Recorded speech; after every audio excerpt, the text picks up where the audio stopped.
Hello everyone, আজকে আমি বানাতে চলেছি তাল ক্ষীর। তো তার জন্য তোমরা প্রথমে আগের ভিডিওতে দেখে নিয়েছো, দুধটা কিন্তু ঘন করে জাল দিয়ে শুকিয়ে নিয়েছি। তো প্রথমে কড়াইটা গরম হয়ে যাওয়ার পরে দিয়ে দিয়েছিলাম 2 চামচ মতো ঘি, তারপরে দিয়ে দিয়েছিলাম 2টো এলাচ ফোড়ন, দিয়ে এই তালের যে পেস্টটা এটা কিন্তু আমি ঢেলে দিয়েছি। তালের কাত বলে না কি যেন একটা, যাই হোক বলে, আমি জানি না, তোমরা জানিও কমেন্ট করে। তারপরে তালটা যখন একটু গরম হয়েছে আমি একটু চিনি দিয়ে দিয়েছি। চিনিটা আমি অল্প করে দিয়েছি কারণ আমি পরে আবার গুড় দেবো বলে, কারণ চিনিটা আমি বেশি পছন্দ করি না, অ্যাভয়েড করি। তো তারপরে তালটা চিনিটা একসঙ্গে মিশ্রণ করে নাড়াচাড়া করার পরে তারপরে এই যেটা দুধটা আমি ঢেলে দিলাম। তো তাল আর দুধটা একসঙ্গে বেশ কিছুক্ষণ নাড়াচাড়া করে ঘন ঘন যেই হয়ে এসেছে তারপরে আবার দিয়ে দিলাম নারকেল।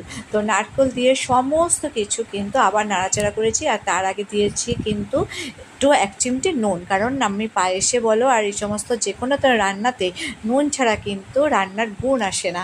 তো তার জন্যই দিয়ে দিয়েছিলাম। তারপরে এই জাস্ট গুড়টা দিয়ে তারপরে একদম পুরো স্বাদ অনুযায়ী সমস্ত কিছু রান্না করে কমপ্লিট করে নিলাম। তারপরে এই মাটির পাত্রগুলোতে তুলে আমি ফ্রিজে ঠান্ডা, মানে এটা গরমটা কাটিয়ে তারপরে ফ্রিজে ঢুকিয়ে দিলাম, দিয়ে তারপরে ঠান্ডা করে সবাইকে সার্ভ করলাম একদম আমন্ড বাদাম ছড়িয়ে। আর এই মাটির পাত্রগুলো কিন্তু আমি গোপুসোনাকে প্রসাদ হিসেবে দিয়েছিলাম, তো সেই বাটিগুলো তুলে রেখেছিলাম।